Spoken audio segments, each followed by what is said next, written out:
Hello, everybody. Welcome to the New York City Health and Hospital Kings County Surgery Symposium. I'm Dr. Nicholas Morin, and I'm the Director of Bariatric Surgery here at Kings County in Brooklyn. I've been asked to come and tell you a little bit about our program and what we have to offer and the things that we've been doing here. I've been here for 2 years in August. This is a brand new program that I was hired to start, along with a great staff that I'll introduce you to. And so far to say, we've done over 100 bariatric surgeries here. Patients are doing great, and we hope to do many more. I prepared a little introductory slide for you, so we'll start that, and I'll tell you a little bit more about what we have to offer. So this is, first off, like I said, we came here 2 years ago. We established an office space in the B building on the 8th floor. This is our bariatric education suite in B8. It's the weight loss center, so where we take care of all your surgical weight loss needs. We have in that center, we have our bariatric nutrition classroom. So patients who are having bariatric surgery, the workup process takes a few months. And that process includes a meeting with me. It includes my assessment of your medical problems, as well as a meeting with our dietitian, and then classes to make sure that you're educated on the diet changes after surgery. And one of the great things about the space here at Kings County is we have a good amount of space to really offer patients everything that they need to succeed with their weight loss surgery. This is our bariatric nutrition classroom on B8, where Katie Moses, who is our great bariatric dietitian, she teaches our patients what they're going to experience after bariatric surgery and what their diet's going to be like. She also does a diet history where she tries to identify problems and things to change about their diets before they even have surgery. So patients are already on a healthy path before they even have surgery, so that they succeed at the surgery. This is our bariatric practice, also in the B building on the 9th floor, just one floor above our office space. And this is where we see patients in the office. We have nice big exam rooms fully equipped for bariatric patients with bariatric chairs and all the equipment we need to assess them. So why bariatric surgery? For all of you providers who aren't really familiar with bariatric surgery or really what we do, it's, more or less I reduce the size of the stomach to promote, low calorie intake so patients lose weight. The benefits of bariatric surgery, one of the greatest benefits is the reversal of type 2 diabetes. Really lowers blood pressure and about 80% of the time reverses blood pressure as well, and resolves obstructive sleep apnea, among a myriad of other problems that we can see here. All these medical problems that you can see listed on this figure here are really mostly related to weight, and bariatric surgery reduces, if not reverses, most of these issues. One of the big reasons we get consults is for type 2 diabetes, both non-insulin dependent and insulin dependent. And that's one of my greatest pleasures of this job, is that when we operate on these patients, we see a pretty quick reversal of type 2 diabetes and a really great uptake in patients' health by doing that. PCOS, polycystic ovarian syndrome, we see reversals. We see improvement in venous stasis disease. Quality of life is goes without saying. Even after the first 20 pounds, which happens in a week or two after bariatric surgery, patients report less pain on their joints. They report better quality of life, feeling better, feeling less depression. In fact, depression is reversed most of the time as well, about at least 50% of the time. So we're going to go through some of these a little bit later. But one of the greatest things I like to tell patients is there's over an 80% reduction in cardiovascular risk disease. In fact, if you undergo bariatric surgery, you're 60% less likely to have a cardiac arrest or an MI, later on in life. And it really reduces your chances of, it reduces your risk of certain cancers as well, such as breast and colon cancer as well. So the health benefits of bariatric surgery are innumerable. This is just a small graph to show you, we measure patients' BMI, their body mass index, and as their body mass index goes up, your mortality really starts to go through the roof. You see after 35, 40, your mortality starts to get very high. So which patients benefit from bariatric surgery? As we can see, patients who have a body mass index of between 35 and 40 These patients qualify if they have comorbid conditions such as diabetes, high blood pressure, obstructive sleep apnea, or degenerative bone disease, such as they need a knee replacement or hip replacement. So these patients are great candidates for bariatric surgery, and they really reap the benefits of it. If you're a BMI 40 or above, you do not need any medical comorbidities. You can have the surgery without having any medical comorbidities. We do surgery here at New York City Health Hospital, Kings County, using the Da Vinci robot, which is the XI, which is the latest version of robotic surgery. We do 4, sometimes 5 very small incisions. As you can see here, they're in a line near your belly button. The cosmesis is excellent. And depending on how patients heal, even after a year, many patients it's very difficult even to see the scars. What this does is we've standardized our surgical practice using the robot, where the placement of our incisions is measured, the size of our where we make our incisions on the stomach or the small intestines is measured. So everybody has a standardized size, has a standardized opening, which makes it very difficult to, very easy to treat any complications we might have, and really reduces any the chance of any complications as well. So how does bariatric surgery work? So like I said, we either reduce the size of your stomach, or we reduce the size of your stomach and restrict the amount of restrict the amount of nutrients you can absorb. There's 2 surgeries that we do here. One is the gastric sleeve, the gastric bypass, and then if you have had bariatric surgery in the past and you're having problems with that bariatric surgery, or you failed to lose weight, that patient can also be referred to me, and we can assess that patient for a revision surgery, depending on a case-by-case basis. So the vertical sleeve gastrectomy, it's a very popular surgery in the United States today, one of the most common done, and we do it here quite often. We, when the patient's asleep, we put a certain size tube down the esophagus into the stomach, which sizes the sleeve. And what we do is we go in with the robot, and with a special stapler device, we remove about 80% of the stomach. So patients have a narrow tube of a stomach. It's about the size of a small banana. In the shape of a sleeve. That's why we call it the sleeve gastrectomy. And what this does is it greatly reduces the amount of food you can eat. The stomach doesn't stretch anymore. So patients are full very quickly. They can't eat as much food, and the hunger sensations are all but gone. And this surgery is very popular. Patients usually stay in the hospital 1 night with this surgery and go home the next day.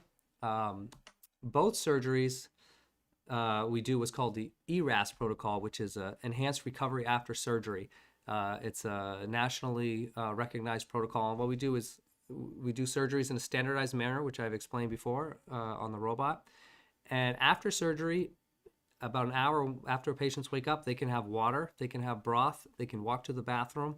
And most patients tolerate water, ice chips the first day of surgery, and they walk to the bathroom. Early ambulation and early diet have been proven to be tolerated by these patients, and by the next day they're ready to go home from the hospital. The gastric sleeve takes about 1 hour to do, and like I said, we use our enhanced recovery after surgery with this procedure as well. We also do the same thing with the Roux-en-Y gastric bypass. This is a restrictive procedure where I make the stomach into a small pouch, but it's also malabsorptive. So what I do is I have to divide a piece of the small intestines, and I reroute the small intestines slightly so that you cannot eat as much, and the food goes directly from that small pouch into your small intestines.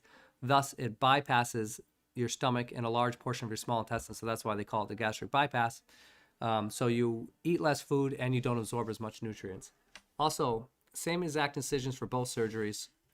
Same exact recovery protocol where patients can walk around the day of surgery, drink some water, some broth, maybe some tea, and most of these patients as well go home the next day. Some of the complications from weight loss surgery are a lot of the complications with any surgery. You can have a pulmonary embolism, a blood clot, infection, staple line leak, nutrition deficiencies are a possibility with the gastric bypass if patients aren't eating correctly, but with our education process, we try to prevent that from happening. And patients also have to take a multivitamin every day for the rest of their life. So when we counsel patients on the risk and benefits of surgery, there are risks with every surgery. and there are specific risks with bariatric surgery. But as I've shown you earlier, we really have to counsel them on the risk of continuing on an unhealthy lifestyle, or the risk of having the surgery, which I feel are well within the acceptable range if it really cures all these problems. This is, I just want to go over this very quickly. This is a study that I like to show providers who are interested in referring patients to me for bariatric surgery. It's an older study, but it was done by the Mayo Clinic and it was published in the New England Journal of Medicine. It has it's been peer reviewed and it's a very strong study. So they took 150 patients and they took 50 of them for the gastric bypass, 50 of them for the gastric sleeve, and 50 of them for medical management of their weight and diabetes. So this is only for patients who have obesity and diabetes. So, and what we see within the first 12 months is that with your weight loss surgery, your change in your hemoglobin A1C is drastically different and better than it is with the medical therapy alone. And also your number of diabetes medications is drastically reduced to really nothing with the bariatric surgery rather than the medical management. And what we're finding here at Kings County as well with our patients is that when they do have obesity and diabetes, especially insulin dependent, patients wake up from the surgery, and for many patients that's the last time they've ever taken their insulin, which is a great thing for patients and they're very happy about it. This just goes to say the same thing. So also this surgery in 2012 was the first one, and then now 2013 they took the same patients, they looked at them again to see if the outcomes were still good, and as you can see here, at 36 months the outcomes are still great, better than medical therapy alone for your treatment of obesity and diabetes. And then again, the reason I keep showing this study is that in 5 years they took the same patients again, so they did it at year 1, at year 3, and year 5. And the takeaway message from this study is that the medical therapy alone is poor compared to the surgical therapy for patients with obesity and diabetes. So I'd like to show providers that, to show them that the surgery works to reduce these comorbidities. Other than just diabetes, which we talked about before, this is a study in 2004 published in JAMA, the Journal of American Medical Association. Type 2 diabetes, 86% resolved. Hypertension, 78% resolved. Obstructive sleep apnea, 85% resolved. Hyperlipidemia, 78% resolved. And like I talked about before, 60% reduction in certain types of cancer in your mortality from cancer. 56% reduction in coronary artery disease. So the positive effects are great with bariatric surgery. When patients see me, like I said, there's a 3 to 6 months workup process where we assess their comorbid conditions. We make sure that they're healthy for surgery. And then our education process, we make sure that they're educated and fully understand what their diet is going to be like after surgery and how they're going to proceed with their diet after surgery. I don't just operate on these patients and then forget about them. We have a very strict follow-up plan. So once we do the surgery, we continue to follow them their first week, their first month, their third month, 6 months, 1 year, 1.5 years. And during this time for the first year, every 3 months, we repeat their nutrition labs so that the nutrition labs we get preoperatively, we compare with our repeated nutrition lab. That way, we can really identify very early if they're having any nutrition deficiencies and correct those deficiencies in their diet or with medication. What is the bariatric diet? It's basically small portions for life.